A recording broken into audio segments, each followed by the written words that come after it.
CTV News with Caroline Van Vlartigan. Good evening. Thank you for joining us. A Montreal man is suing Ferrari, Quebec for more than $20 million. He suffered second and third degree burns after a car exploded at the luxury dealership 2 years ago. And Maya, the Ferrari belonged to Quebec multimillionaire Luc Poirier. Yes, Caroline, and we spoke to Luc Poirier by phone this afternoon. He confirmed his Ferrari was modified at the dealership and used for a demonstration without his knowledge or consent, and it was the fuel leaking from his car that caused the explosion. Now, according to the $20.8 million lawsuit launched against Ferrari Quebec by Richard Papazian, Poirier didn't even learn about the explosion until he got an anonymous phone call. Poirier told us his Ferrari was a total loss, and while he says that's a shame, he says what's really, quote, horrible is what Papazian and his family went through. We heard from Papazian firsthand today in an exclusive sit-down interview. Richard Papazian used to be an avid car enthusiast, but those days are over. I started to drive a little bit now. It just tires me out very, very quickly. And this is something that was a passion of yours. It was a passion of mine. I loved driving. I loved cars. It was a dream to buy a Ferrari, and it turned out to be a nightmare. On August 7th, 2024, a Ferrari Quebec salesman offered to take Papazian to the second floor of the dealership to show him a 2004 Ferrari 360 Pista Spider. The car belonged to multi-millionaire Quebec entrepreneur Luc Poirier. When it comes to Ferraris, it's often the sound of the engine that seduces potential buyers. Papazian says that's what the salesman wanted him to hear. I was on the passenger side of the vehicle, and I was standing waiting to hear the sound of the car.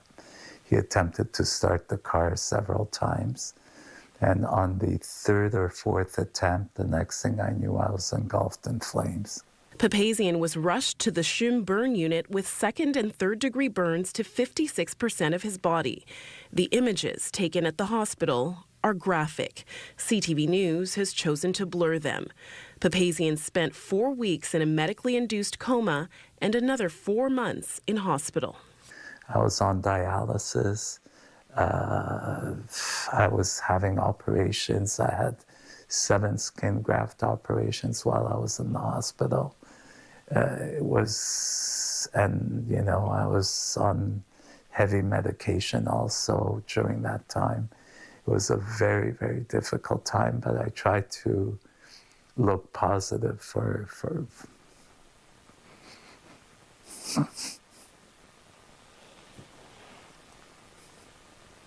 I tried to look positive for my family, but it was so difficult. Papazian later learned the fuel rail and injectors had been removed from the engine of Poirier's car by a master technician weeks before his fateful visit. In a $20.8 million lawsuit, Papazian alleges this was done, quote, without taking any precaution to prevent anyone from starting the engine, thus rendering the Ferrari 360 a dangerously compromised vehicle that had become a ticking time bomb. The Ferrari Quebec dealership belongs to Gad Biton, president of the Holland Automotive Group.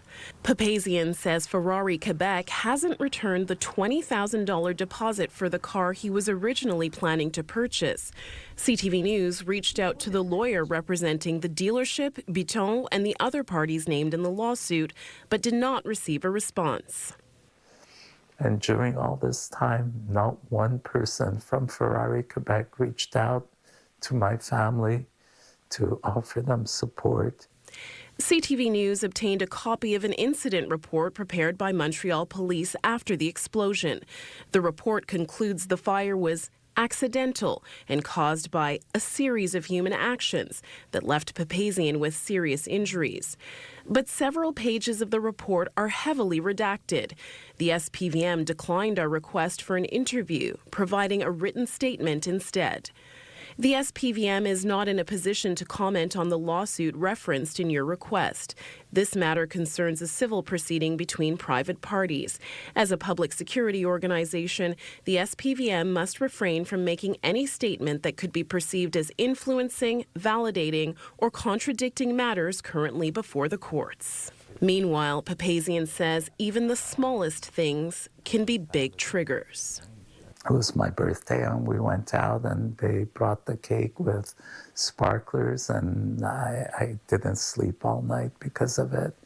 Still, he says he's grateful he's lived to see another birthday. Maya Johnson, CTV News.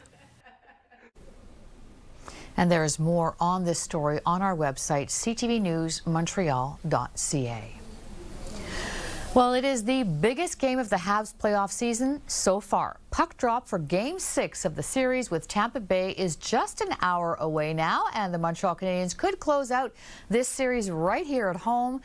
And Kelly, the fans and police are out in force at the Bell Centre where you are. That's right, Caroline. We were here last week. We're back again, and fans are too. There's thousands of fans outside the Bell Centre right now.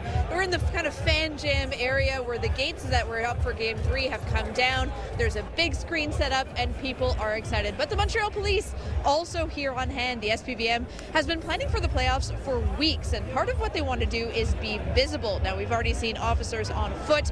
Earlier in the series, we saw officers on horseback as well. Now, as I mentioned, there is a fan zone that the Bell Centre is managed by the Canadiens, where there are beverages being sold, and police said they are there in support. But speaking from experience, as the game is wrapping up, there's definitely a more visible presence as the night goes on. And this year, the SPVM has a new warning. That's one thing that's new this year is the provincial government enacted a new law on April 2nd, which prohibits people from having in their possession, mindless using, smoke bombs, fireworks, any type of pyrotechnics, or any type of object that can be used to be thrown, like pool balls or pavements, stuff like that. So if we have reason to believe that some people are in possession of these objects, then we have the power to search them, to seize the objects, and people can get fined minimum $500. So you got to take it seriously. Don't bring those if you're coming to the Bell Centre. But before we get there, we do have a game to play. The Habs have a chance to close it out tonight at home. And since moving from the form 30 years ago, that's something they've only managed to do 6 times on home ice. The last time the series was won here in Montreal was in 2021 in the game that sent the Habs to the Stanley Cup Finals. Now, as we've seen, it's been a back-and-forth series. Here's the last Habs captain to raise the cup, Guy Carbonneau, on what he thinks. It's tough to say because, none of those teams have been able to win 2 games in a row. So, they were able to win on our ice and we were able to win on their ice. So I would say it's pretty even. Every game has been a 1-goal game. It's been tight to shots, things like that. So they have a little bit more experience. I think they were able to react a little quicker to different aspects of the game during the series. But, I think the Montreal Canadiens, have proved us wrong all year, and they're still doing the same thing. And they'll be trying to do that again tonight. Win or lose, we'll be back here at 11:30 with more details with what happens inside the Bell Centre and what is happening outside the Bell Centre. Caroline? All right. Very much looking forward to that, Kelly. Kelly Gregg live at the Bell Centre for us tonight. Meantime, unions, community and student groups are gathering in Victoria Square tonight to mark May 1st, also known as International Workers' Day. And Denise Roberts is there live, and police are there as well. And Denise, there are some concerns about the timing and location of this event. Well, Caroline, here in Victoria Square, we are very close to the Bell Centre. And as you can see, hundreds have gathered now in Victoria Square for a rally and a march. There's a heavy police presence. We saw a drone in the sky because what the police are trying to do is keep these two gatherings from intermingling. Here's more from the police on this operation tonight. We're managing both events. They each have their operation plan. They each have the personnel required to manage them. And both events are managed centralized at our command center. So we'll be looking over both of them, and we'll be making the proper decisions to make sure everything goes well. And this is International Workers' Day, so that is the intent of this rally, is to gather these groups together to discuss what's going on in the world. And one of the organizers told me they're very concerned about what's happening in the Middle East and how that is affecting budgets and human rights here at home. Here's more on what they had to say. It seems like there's no more space for human rights in this new world that is, especially like in these war times. It seems very easy for our government to cut in public service and put money in war and in armament. We're here to say that this is not acceptable. Now, there are speeches going on right now, but after that, there will be a march. This is not a march that they have organized with police, so police will be monitoring it. Hopefully, things will stay peaceful. They are peaceful right now. We'll have more later on tonight. Caroline? Yeah, certainly hoping police can keep those crowds apart. Thanks so much, Denise. That's Denise Roberts reporting live downtown for us. Well, there was more shock at the pumps today. The price of gas is once again more than $2 a litre in Montreal, and it looks like it's going to be an expensive month of May. Here's Matt Grillo. It is déjà vu for Montreal motorists. It's a little expensive now, but what we can do, we need it. I can't do nothing for it. We have to pay. No matter what. Gas is back above $2 a litre in Greater Montreal after some relief following Ottawa's decision to suspend the fuel tax on gasoline and diesel. People filling up say the measure did little to help. There's nothing happening as far as any relief.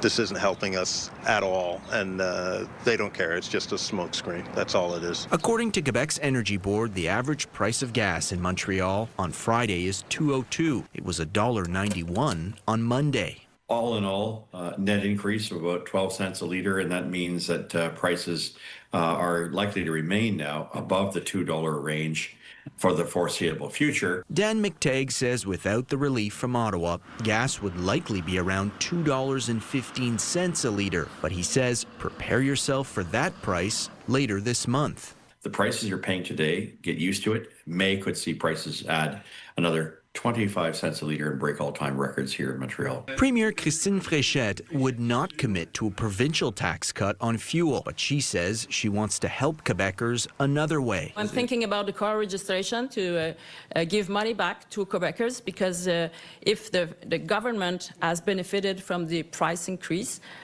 we need to get that money back to Quebecers. With many feeling powerless as the price at the pump just keeps going up. Matt Grillo, CTV News. Well, also affecting drivers, the city of Longueuil says to expect more roadwork and orange cones this summer.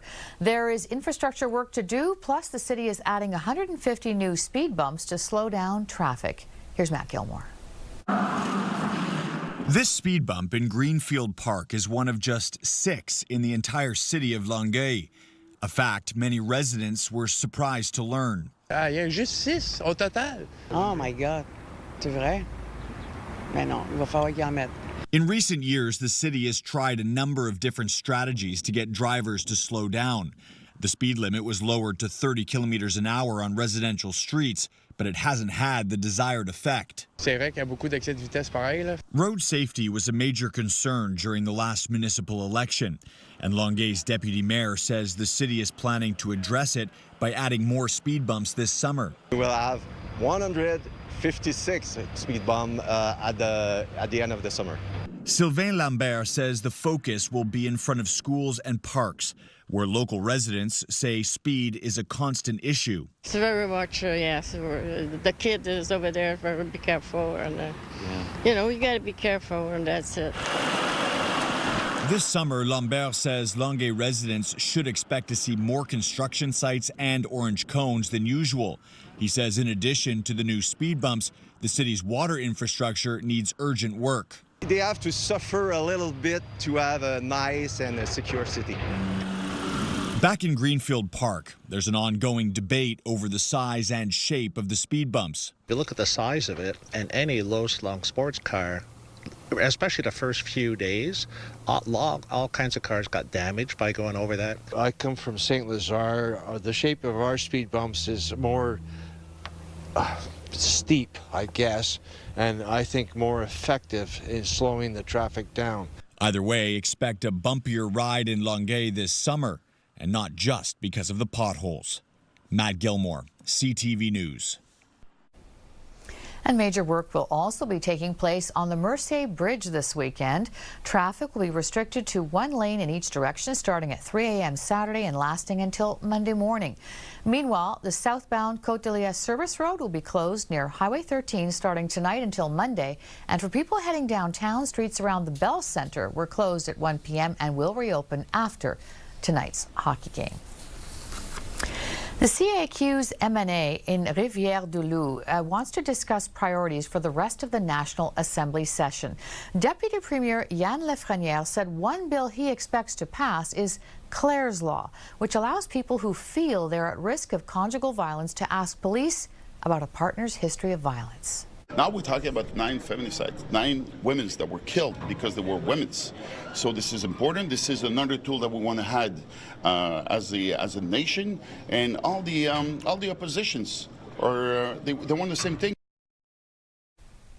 Several Canadian provinces have already adopted this type of law, including Saskatchewan and Manitoba. Orthopedic surgeons are raising the alarm about their youngest patients. The number of children tearing their ACLs every year in Quebec is now in the hundreds.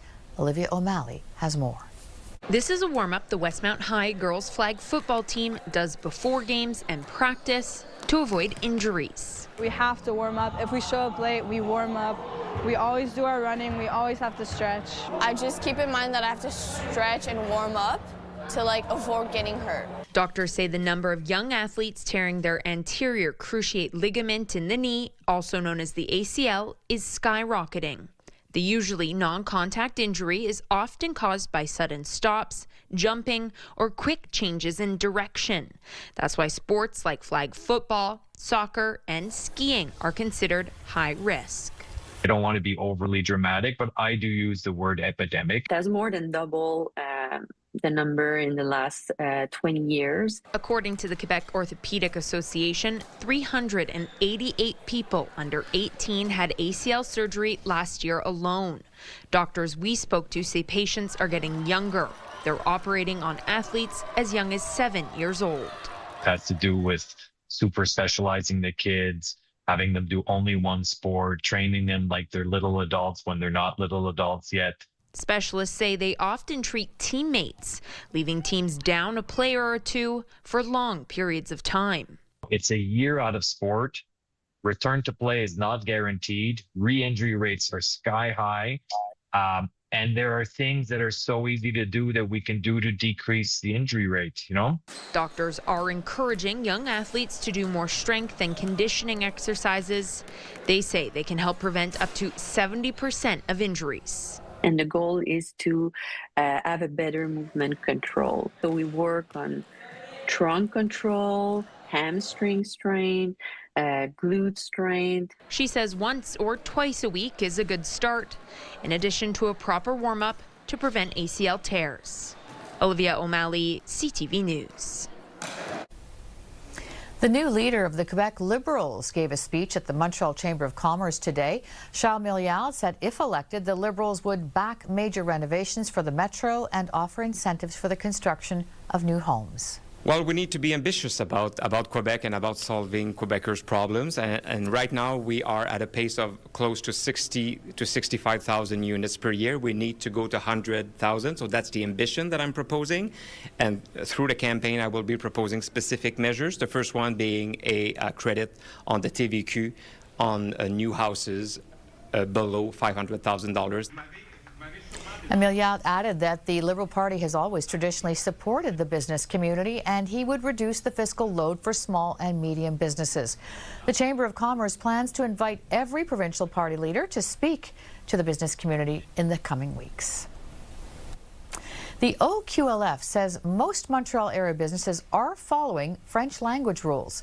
After inspecting nearly 1,000 shops across major commercial streets, it found service in French was available in 98% of cases. The language office also looked at signage, receipts, and payment terminals. It says French was clearly predominant on most store signs, but about 1 in 4 businesses still had something to fix. It shows that businesses are making a real sustained effort to serve people with French and comply with signage rules. So what matters now is continuing to support businesses, support them. And the OQLF says it responded to more than 10,000 complaints in the past year as well. When we come back, he has never worked for the Canadiens. I'm very curious about why Facebook allows that page to remain active and continue posting on their platform. The new AI-generated clickbait that's made to market. And the new plan to tackle all those air travel complaints just piling up.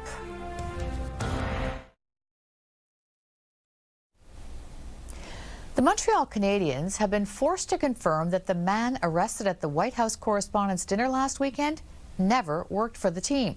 That's because Facebook and other social media sites have been flooded with AI-generated images of the accused gunman wearing Habs gear, including a lanyard and a Canadian's ID card.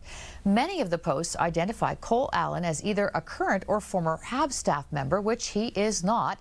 There are similar fake posts showing the man linked to other sports organizations, and an expert at McGill says social media platforms need to be more accountable. I'm very curious about why Facebook allows that page to remain active and continue posting on their platform. So I think there needs to be more accountability on that front. And I think it also speaks to another issue. I think that Facebook needs to seriously evaluate why it is the case that users are seeing a lot of seeing all this slop from unknown accounts and AI-generated content in their feed, and what they can do to make sure that the platform is safe for users and that users are seeing the type of content that they'd like to see. And Mathieu Levine says internet users can expect to see more of these types of online scams now that AI is advancing and becoming more prevalent. Well, Ottawa says it has a plan to tackle the massive backlog of air travel complaints, now numbering more than 100,000. Air travelers have long been calling for action to speed up the process, and among the new measures announced, much stiffer fines. Here's Abigail Biman. Delayed till 12:45, then delayed till 1:10 a.m. Frequent flyer Robert Walker says he's collected so many delay and cancellation messages from airlines he can write a book. You get nowhere, it takes forever. I haven't got time to worry about it, and I just don't believe that anything will ever be done. He's not optimistic about the federal government's commitment to better handle air travel complaints, included in the spring economic update. We put in place a system that, in hindsight, was onerous, expensive, took too long. The feds now proposing to quadruple the fines airlines could face to a maximum of $1 million. Clear the complaint backlog by using a third party based on the successful model in the UK and EU, and simplify the complaint process. The exemptions, the lack of clarity, the confusion, the loopholes. Since January, the Canadian Transportation Agency tells CTV News it's received more than 1,000 complaints every week. That backlog now stands at 97,000, and it can take more than 2 years for your complaint to be reviewed. This is really, I would argue, the first time that we've seen the government acknowledge that the system itself needs to be reformed. And so we're encouraged by that. The National Airlines Council of Canada told us that before new details about much bigger fines emerged Friday and wouldn't share updated reaction. I don't believe the government. While this air passenger rights advocate says Ottawa is offering smoke and mirrors. The government is essentially trying to solve a PR problem. When they are going to privatize it, they will be able to shake their finger at whatever third party is running the adjudication process and say, you are not doing your job well. Gabor Lukash says the reason the system works better in Europe isn't because of a third-party system, but rather easy-to-follow rules about whether compensation is owed, which he would like to see in Canada. Abigail Beeman, CTV News, Ottawa. A warrant has been issued for a convicted dating app fraudster in BC. Brody Brooks pleaded guilty last year to bilking around $90,000 from 14 victims, most of them women. Well, now Brooks is wanted for breach of conditions. Brooks was originally arrested in 2023, accused of swindling victims across Greater Victoria. He would ask to borrow money from his victims. And still to come, 18 wheels and no hands on the road. Engage success. A truck drive from Houston to Dallas with no one behind the wheel. And the kids are not all right, but neither are the adults.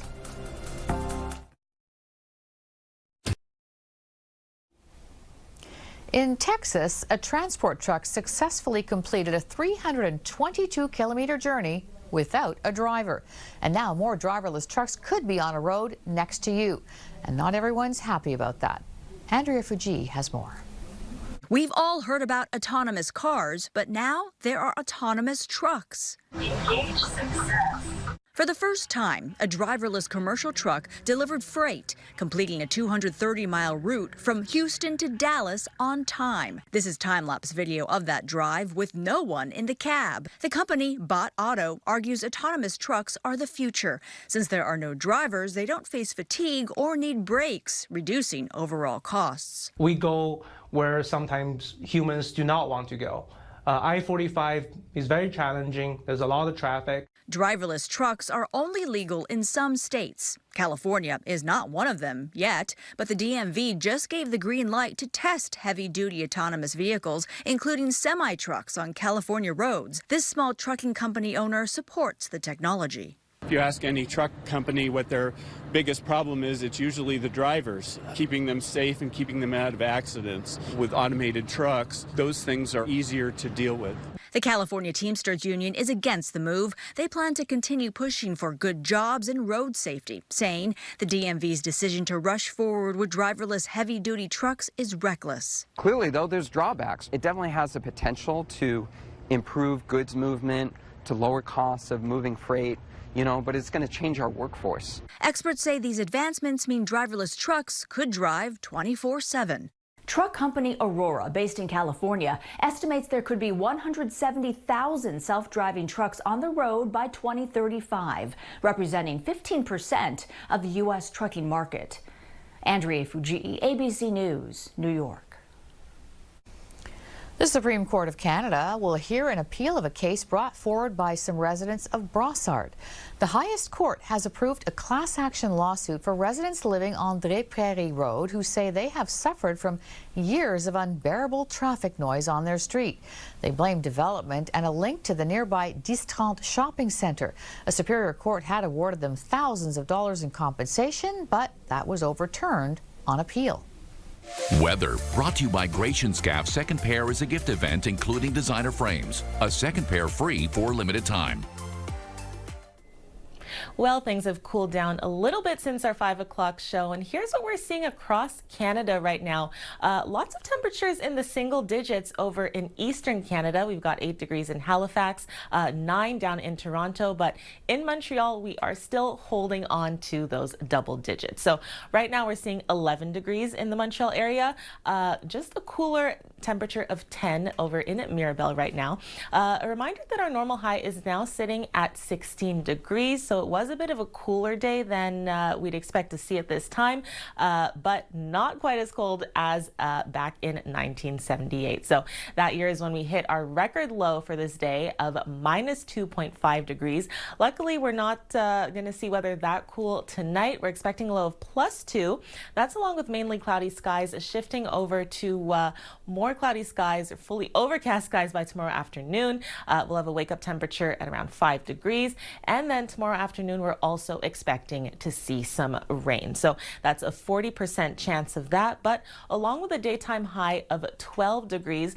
And let's set our futurecast in motion here. We see clouds coming in at around 1 a.m. for those of us in Greater Montreal. When we get to 1 p.m. is when we really start to see these showers covering much of southern Quebec. We're looking at roughly 1 millimeter coming in for the Greater Montreal area.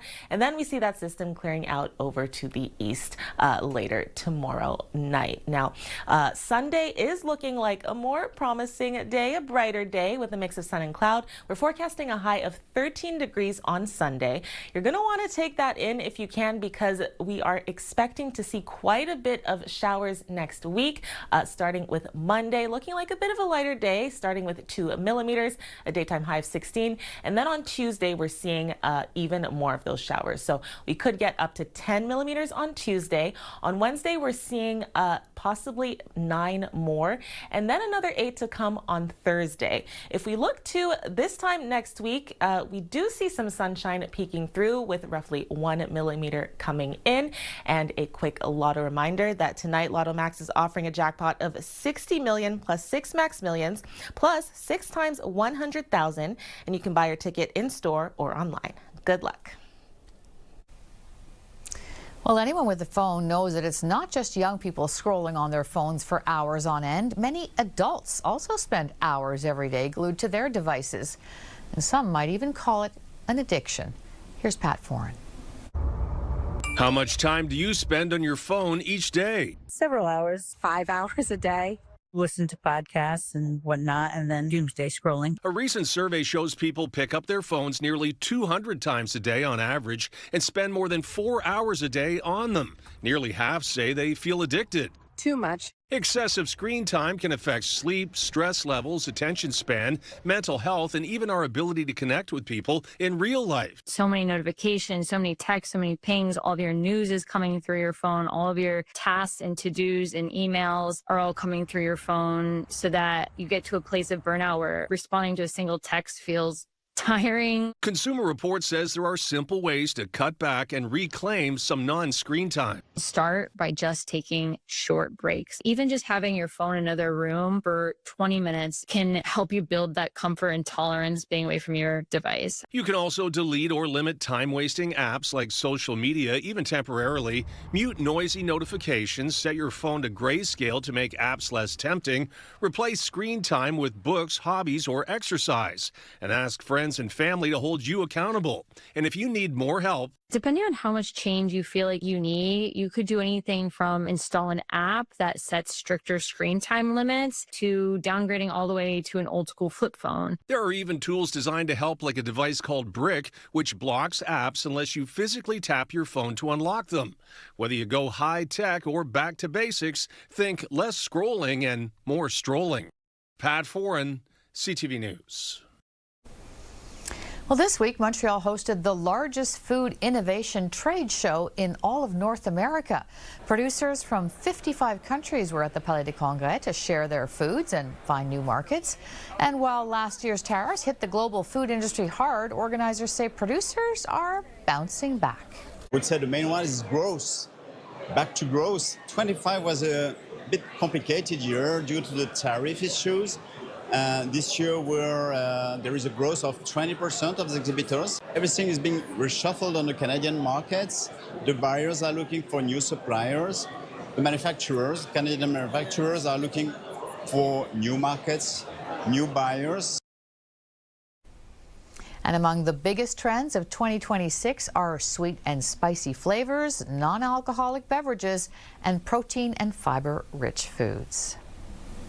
When we return, he is a little boy back on the move. With the Trexo, we saw him take his first steps again. A made-in-Canada device helps a child rediscover walking. And look up in the sky. It's a pizza. Menswear provided by Ernest. Elevate your style with Ernest.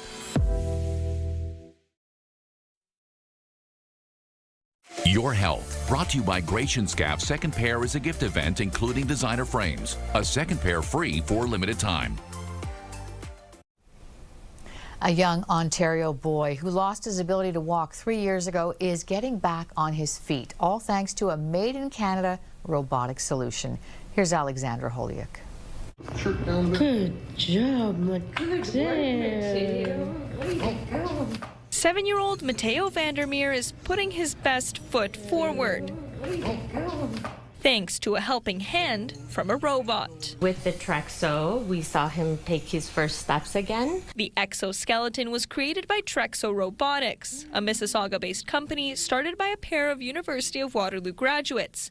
The device helps children with mobility impairments build strength, one step at a time. Every time that he walks is one step forward for him, hopefully being able to take some steps on his own. Mateo was born with a severe heart condition. Growing up, he required frequent checkups, which at times could be invasive. At just 4 years old, Mateo suffered a medical complication, losing movement in his arms and legs. It was a really tough moment for us as a family, but we persevered, and since then, Mateo has continued to defy expectations. So let's go a little bit easier. To keep Mateo moving forward, his family hopes to purchase his own custom Trexo, but the high tech comes with a hefty price tag. So they started a GoFundMe to raise $45,000. We're only $7K away from our goal of $45K to have Mateo have his own Trexo home here and be able to practice every day. Higher, higher.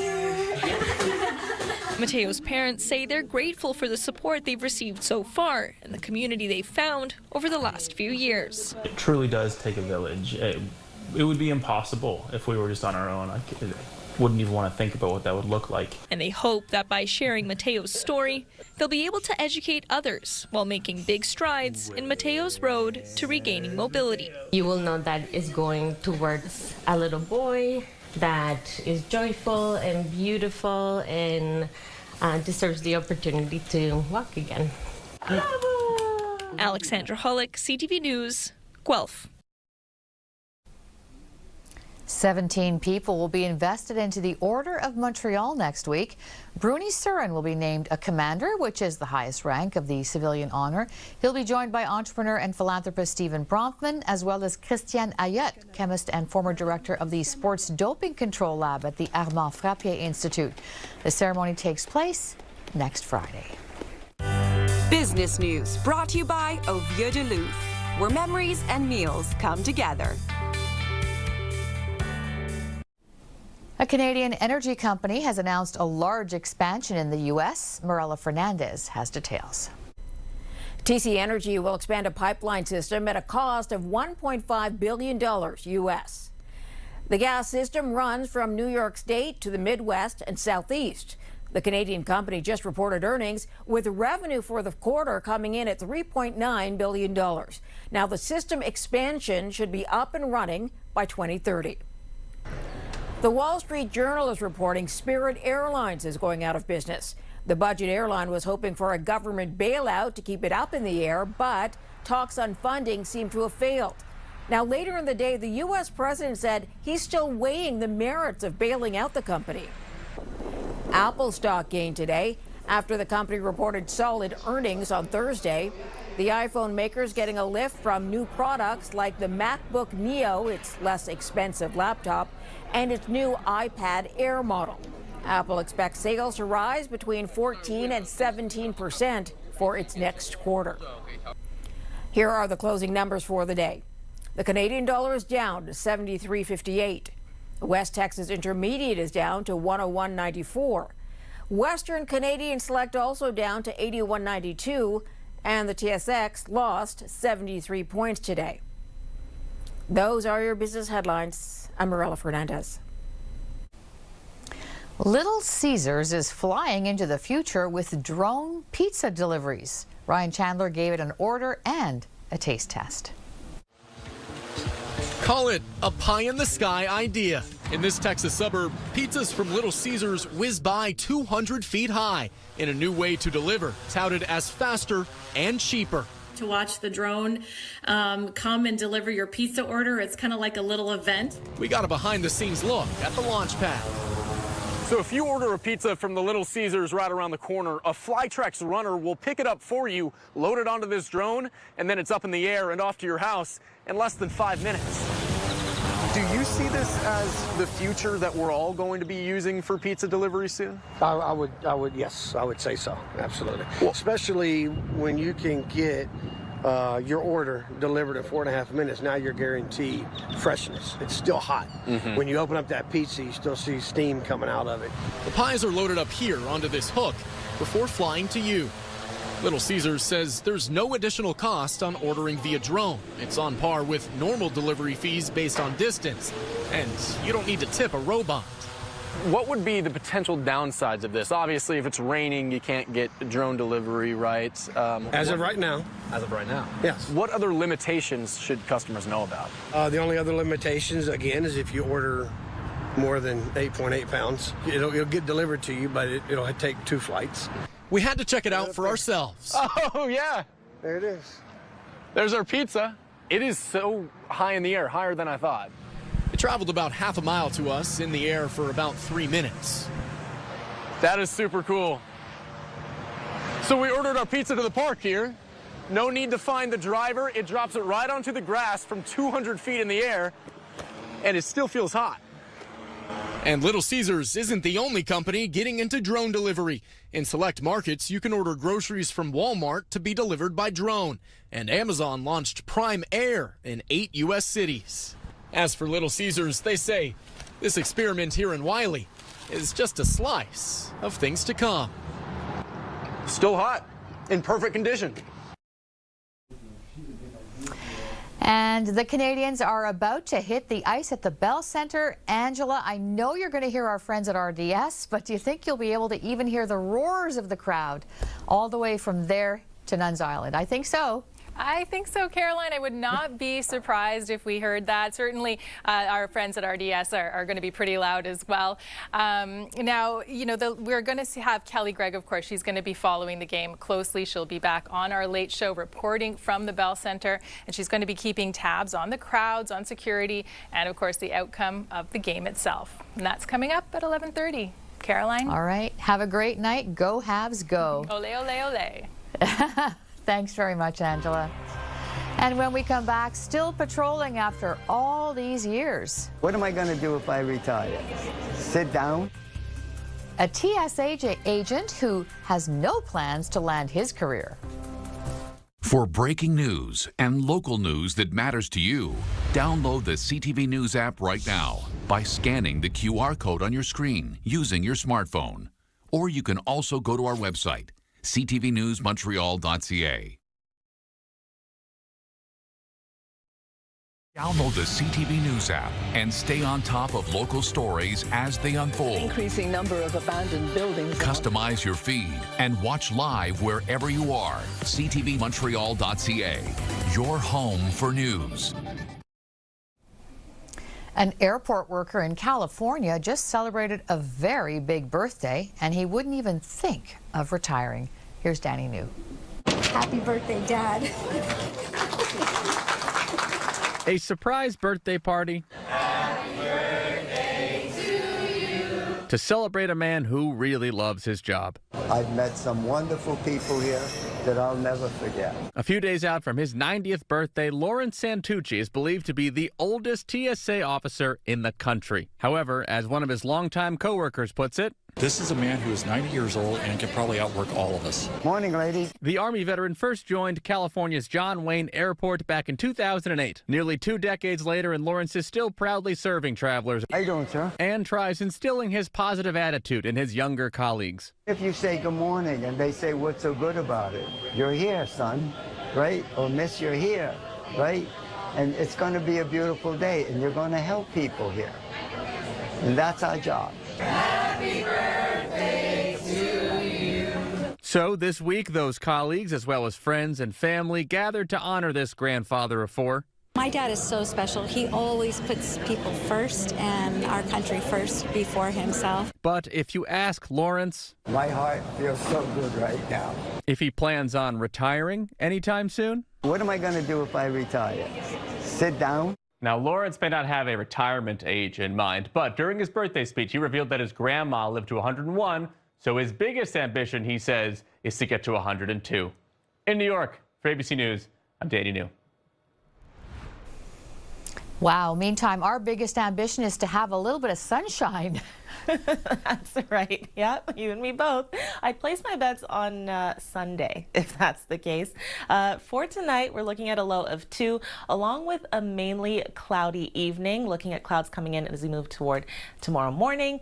For our wake-up temperature, we're looking at +6 degrees, and we do start to see some sunshine peeking through later in the day. But along with that, we're expecting a high of 12.